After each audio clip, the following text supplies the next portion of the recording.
Back, we'll continue with this Photoshop video. So the next feature we want to incorporate is the statue figure.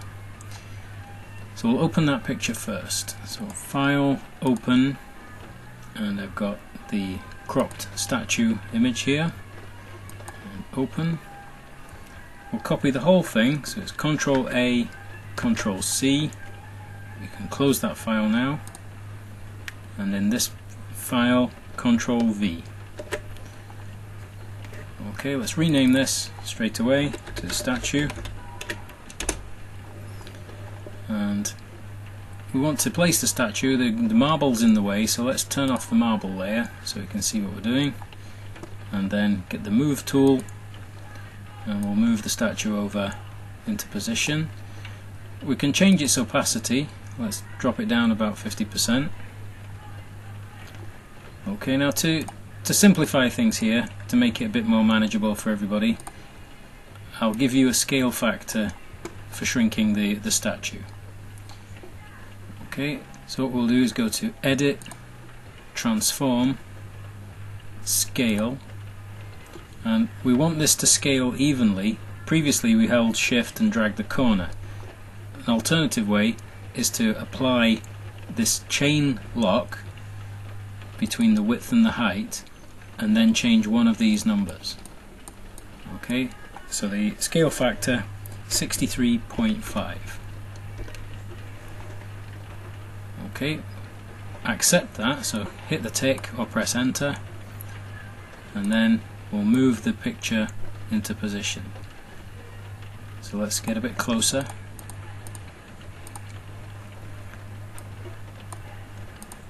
Okay, and what I would do is get the move tool, but use the cursor keys, and we're looking for gaps appearing around the edges. So you just keep nudging until it looks about right. Okay, now we want to exclude the outside of the statue.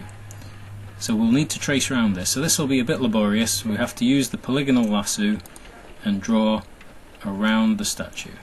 So stick in the stronger part of the line. Okay, hold Shift wherever you've got a definite vertical or horizontal bit. Okay, so this is going to take a few seconds to work our way carefully around the shape. Okay, stick in the darker part of the black line. So we end up with the black line covering any join between the statue and the marble.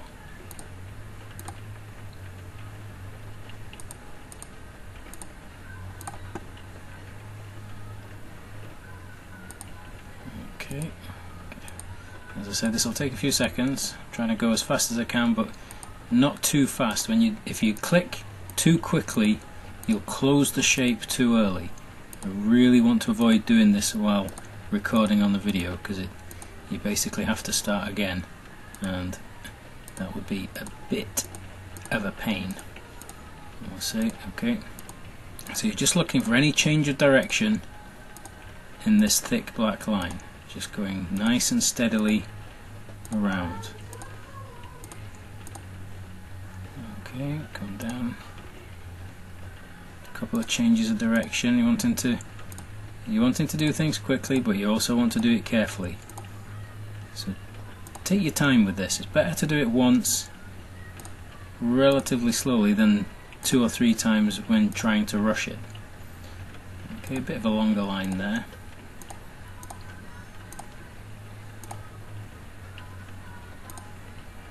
Okay, we're nearly back where we started. Okay, stick in the darker part of the line, and when I come to here I can see the icon that the cursor is changed to a circle. If I click now, it closes the selection. Now scroll back up, and we need to extract these shapes as well. Okay, so we've got one big selection here. We want to take away 3 smaller parts. So you hold the Alt key just for the first click. Okay, now take around that shape, and you see that the minus symbol is stuck on my cursor. I don't have to hold the Alt key for it to happen again. Okay, just very carefully work around the shape. This is the key to getting work done in Photoshop, selecting. Hold Alt again to bring back the minus symbol. Double click there, hold Alt again, just for the first click.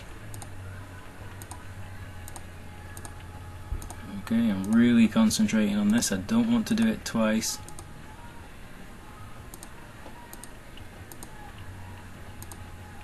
Get back to there.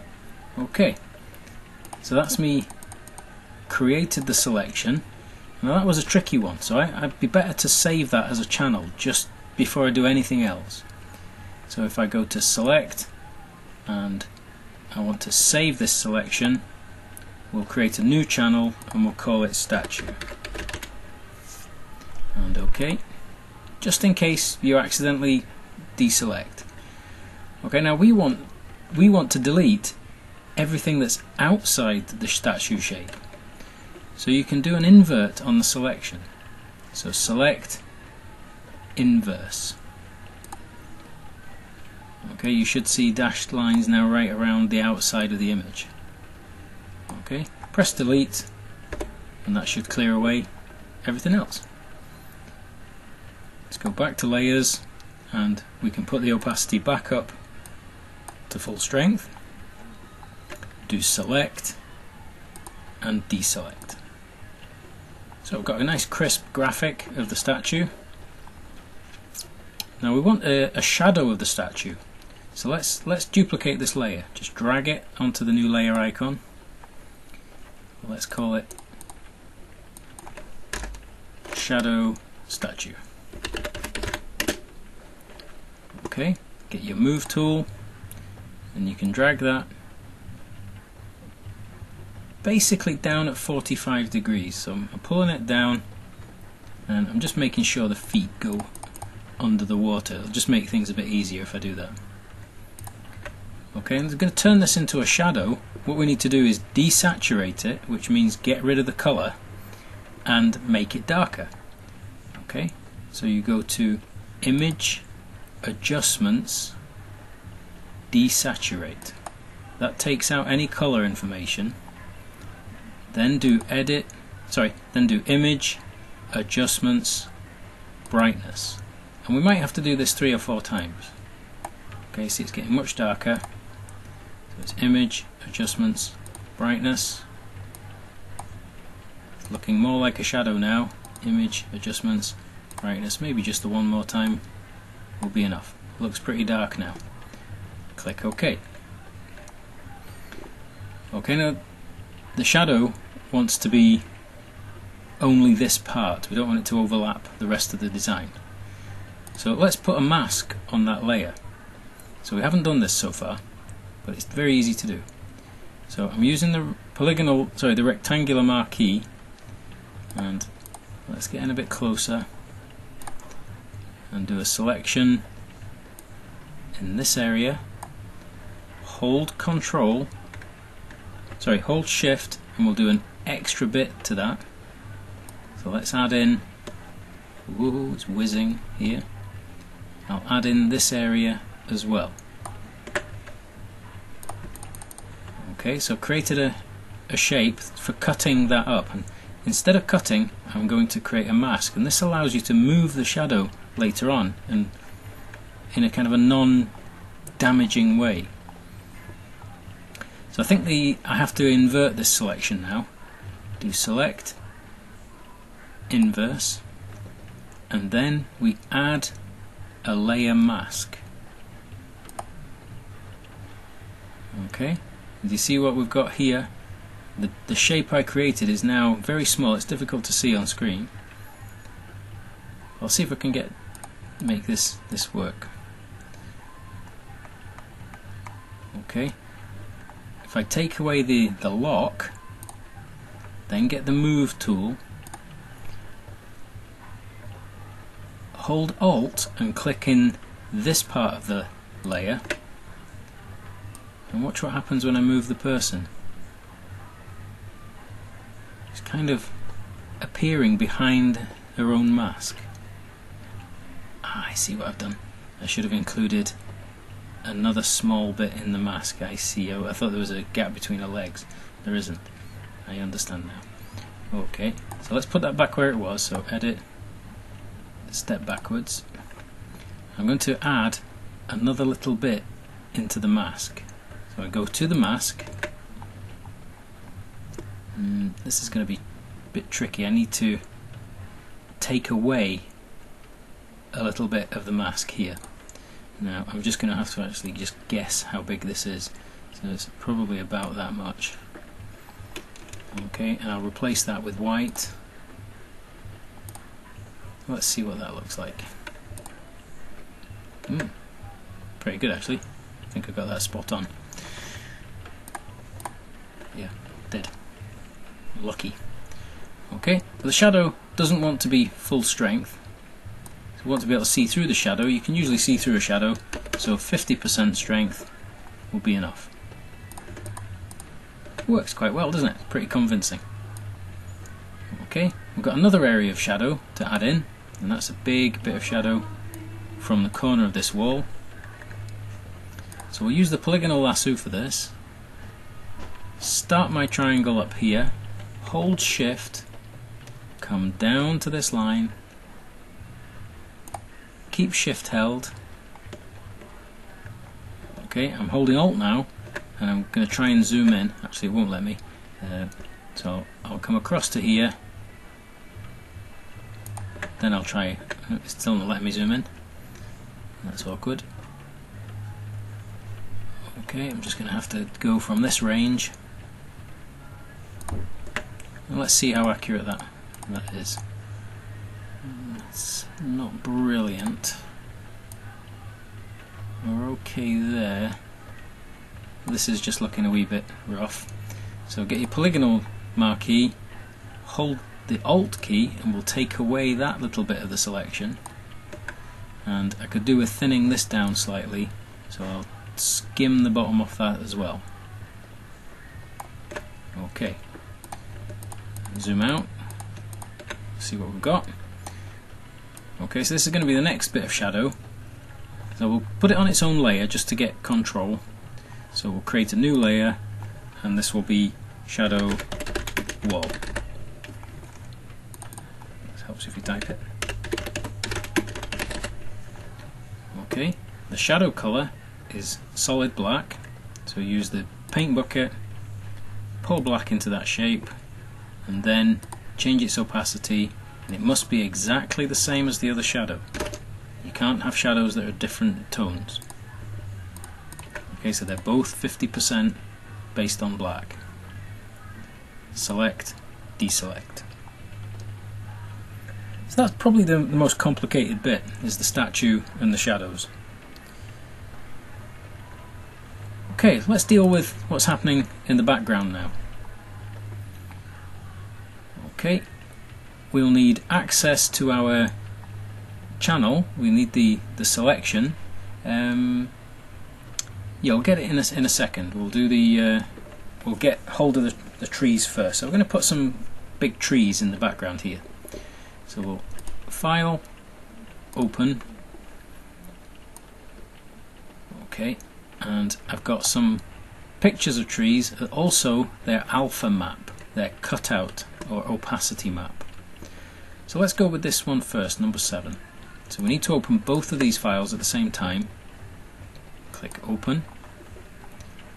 Copy all of this, so Control A, Control C, close the file. Go to the channels area of the full coloured tree and create a new channel. Control V to paste in the black and white image. Load the channel as a selection. So all that complicated selecting has been done. That would take us forever to try and select in that detail.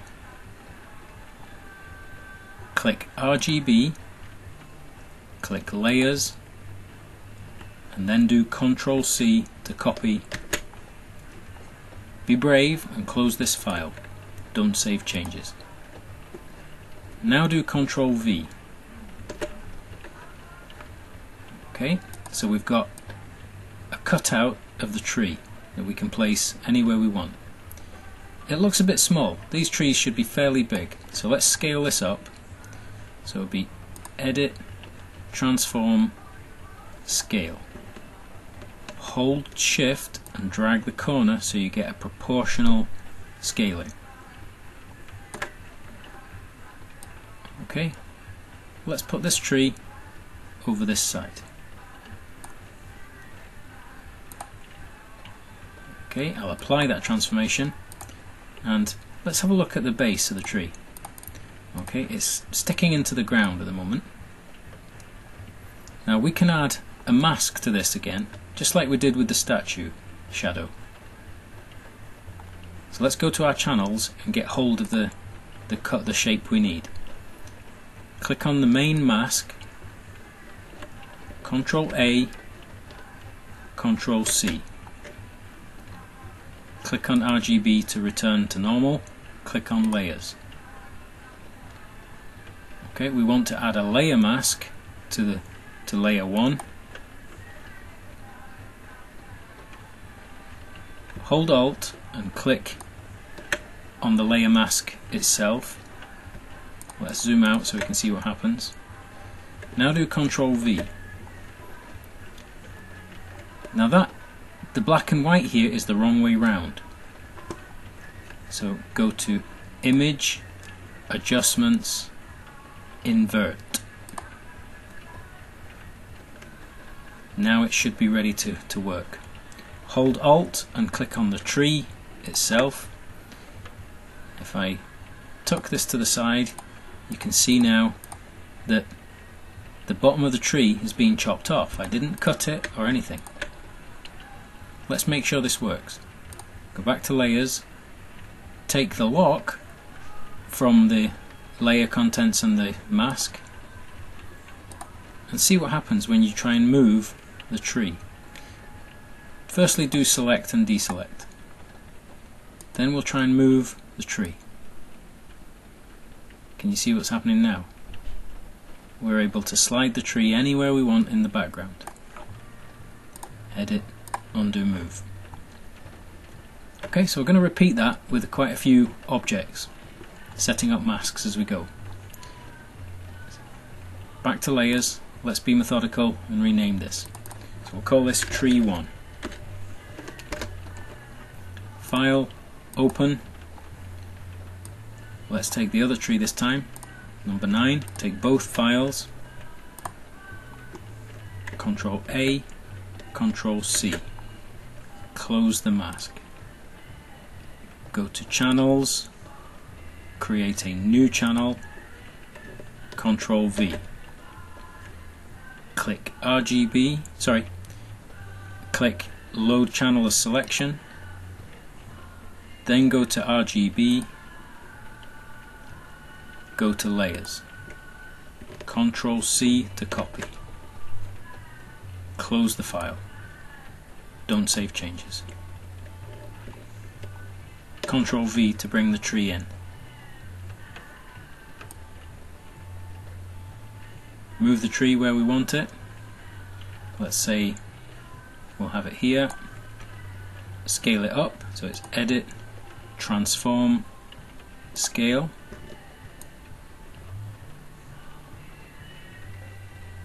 Okay, watch out for the lighter and darker sides. If we've got a shadow coming across here, then this should be the lighter side of the tree, and it is.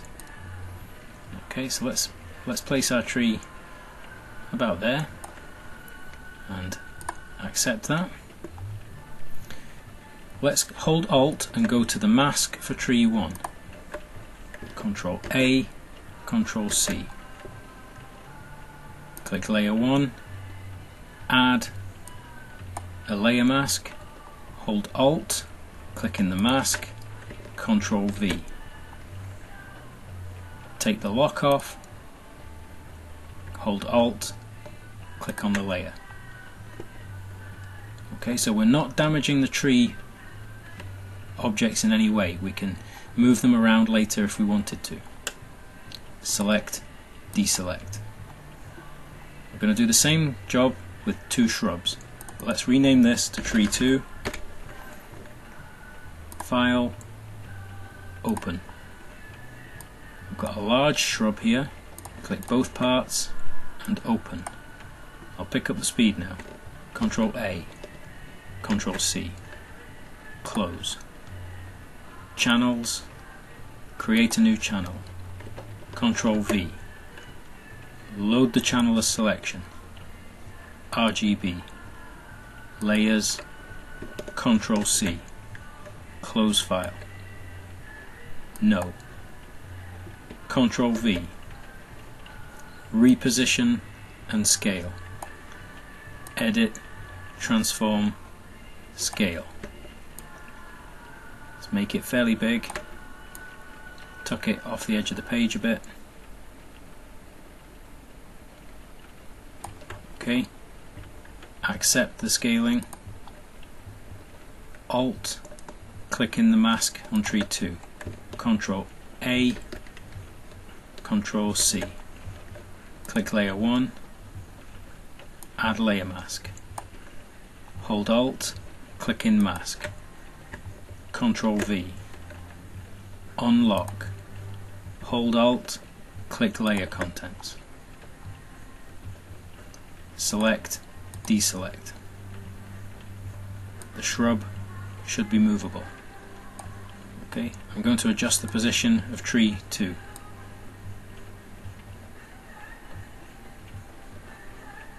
Okay, I'm just going to place it to the side of it. File, Open. Looking for the smaller shrub now. Take both parts and Open. Control A, Control C. Close the alpha channel. Channels, new channel. Control V, load channel as selection. RGB, layers. Control C. Close the file. No. Control V, small shrub object arrives. Move it roughly into position.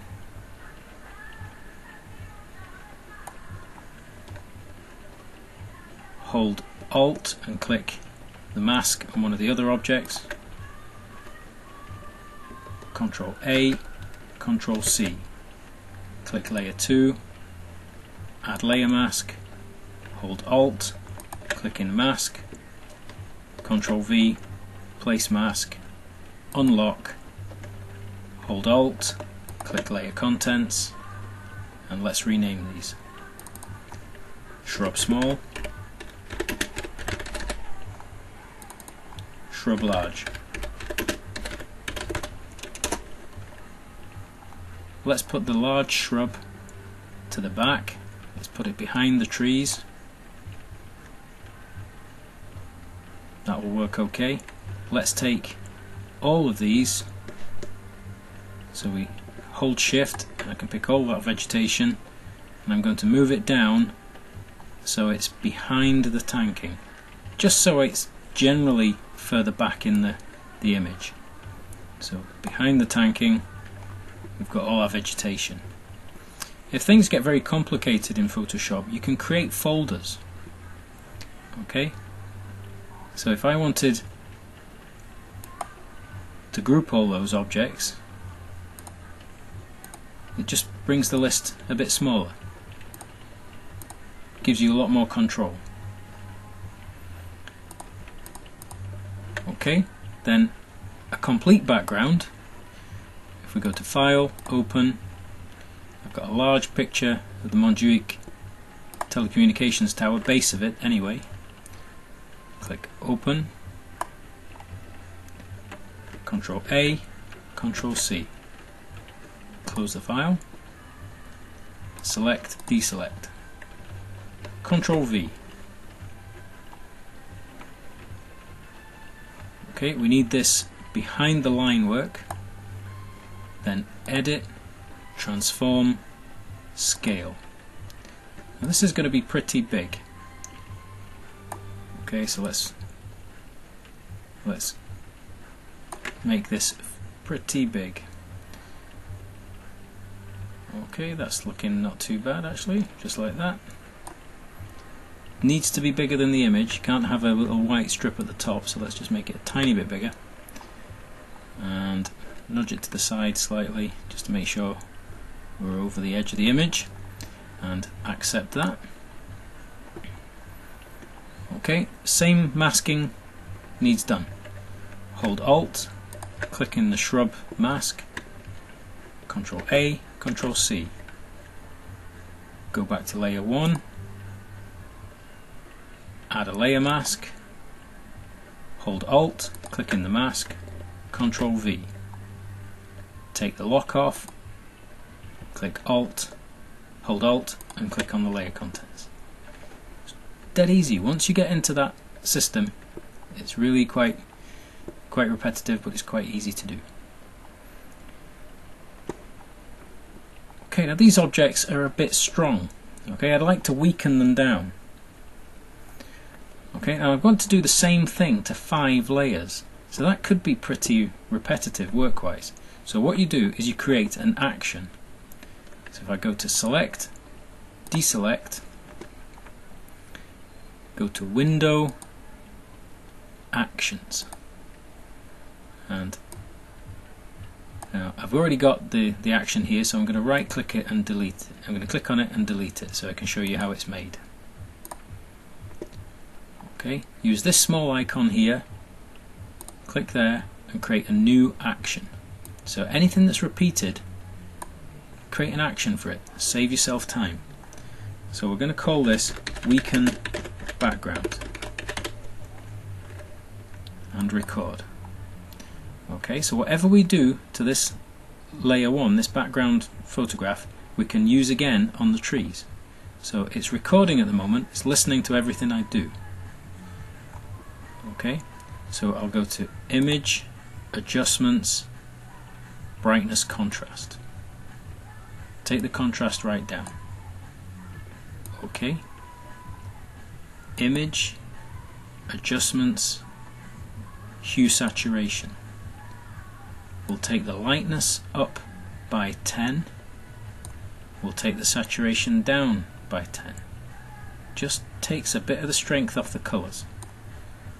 Okay, so you can see the actions are being recorded. I want to make them slightly blurry, so filter, blur, and just one stage of blur will be enough. Just weakens the object. So I can stop recording now. Okay, and that action is ready to use. So let's slide this up slightly so we can see what's happening. I want to see the action name. Click on the action name. Let's get a bit closer so we can see what happens. Click the shrub large layer, and then I need to see the action. Oh, it keeps jumping up and down. And then watch what happens to the shrub when I click play. See it change? Let's find tree 1, play, it weakens. Tree 2, play. There's a shrub in the foreground, it's a bit closer, I might leave that one. So there's a bit of depth implied. Hide the actions, hide the layers just now. Okay, the finishing touch here is to add some people. So this will let you see how we can deal with other commercial files. So File, Open, and I'm going to take Person Casual number 5 and Open. Okay, these files are slightly different. They've got the alpha channel embedded in them. So if I go to the Channels tab, you can see the alpha channels ready to use. Click Alpha 1, load channel as selection. And that seems to be the inverse of it. Okay, go to RGB. That's the outside of the image, so let's invert that selection. So go to Select, Inverse, back to Layers now, Control C, close the file, let's hide this for a second, and do Control V. And you can see this is coming big. These files are very high resolution. Okay, so we want to place the person and then deal with their height. So we want to Edit, Transform, Scale. So this person needs to come down a long way. Okay, this is 1.2 meters. So the person, a lady kneeling, is going to be lower than 1.2 meters. Okay, maybe a little bit smaller still. Okay, if you make it too small, it'll look silly. Okay, maybe a little bit bigger. Okay, and tick. Is she photographing the tree? That would look a bit strange. So let's flip her around. Just Edit, Transform, Flip Horizontal. Get your Move tool, and you can reposition the person. Okay, let's add another figure. File, Open, Person Casual 03. Okay, he's kind of facing the right way as if he's getting photographed. We go to Channels, click on the Alpha channel, load the channel as selection. This one's selecting the right way round. Don't know why. Click RGB, click Layers, Control C to copy, close the file, Control V to paste. It's huge. Edit, Transform, Scale.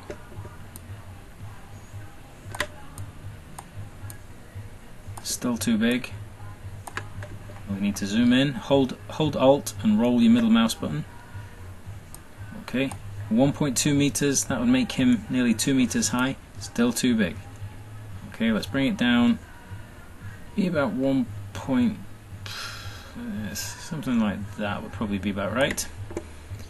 Okay, hit the tick. That's it, ready.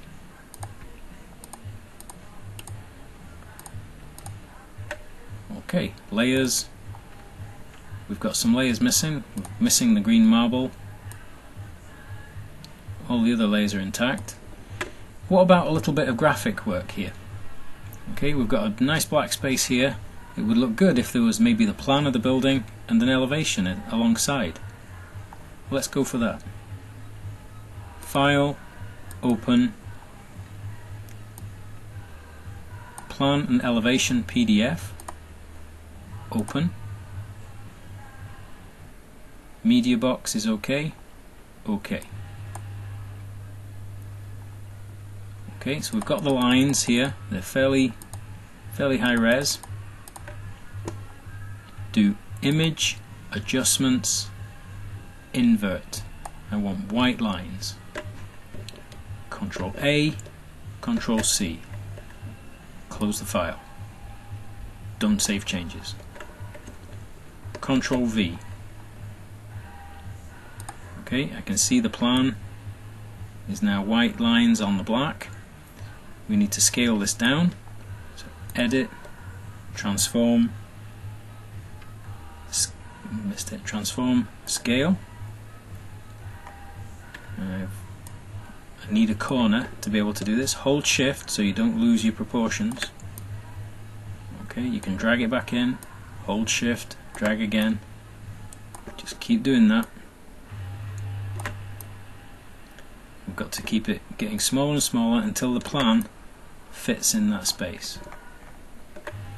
Okay, you need a bit more off that. That's not bad. Okay, I've got a bit of black top and a bit of black at the bottom. Okay, the elevation's not going to fit in there though, but we'll accept that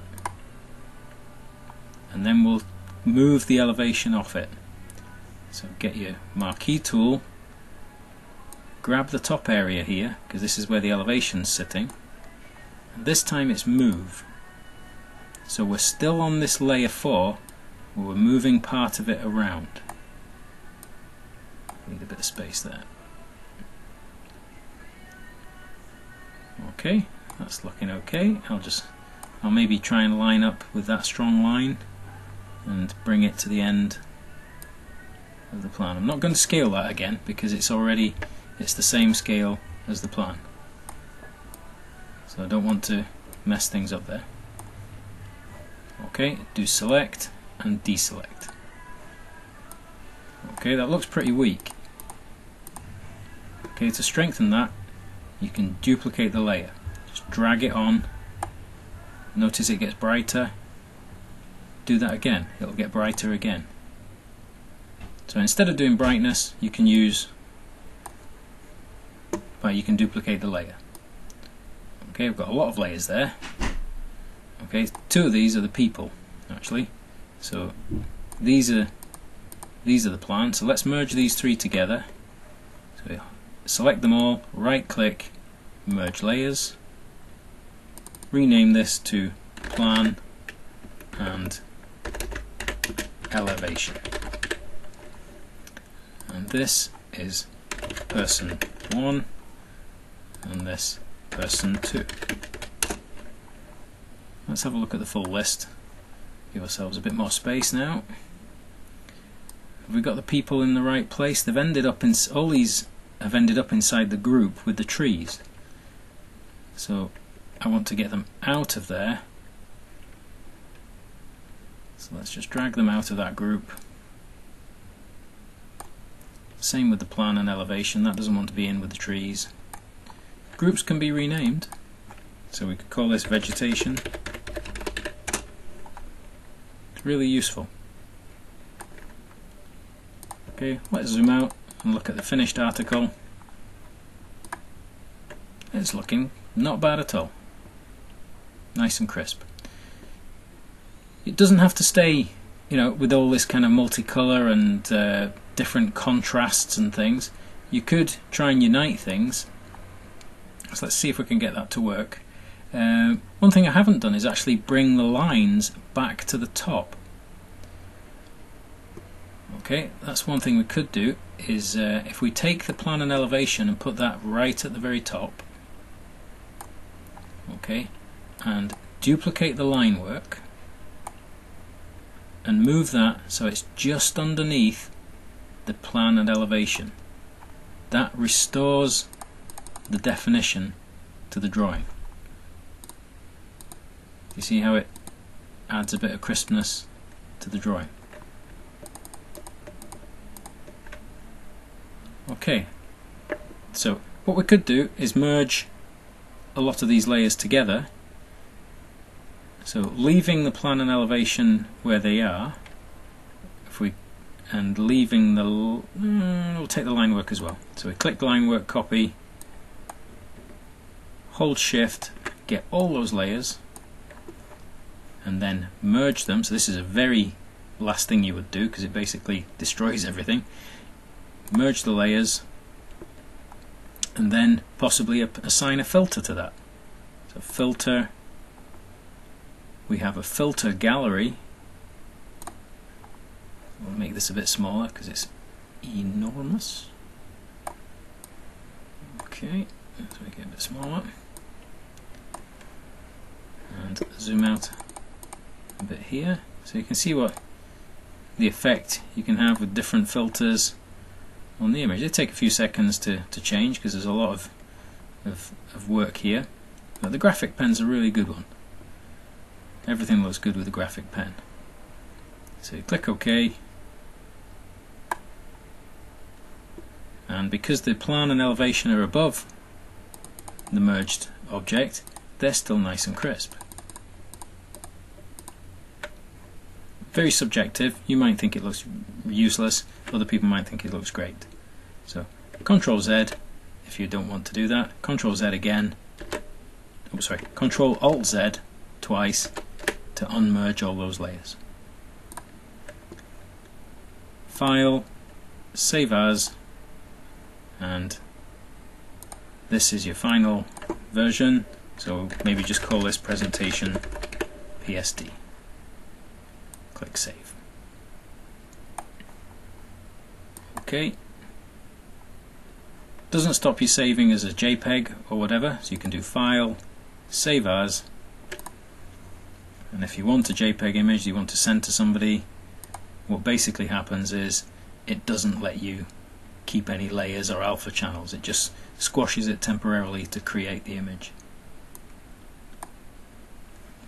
Okay, hope that's been useful. We've covered that in a fair bit of speed, but once you get into the workflow it's relatively easy to do. The selections is the key.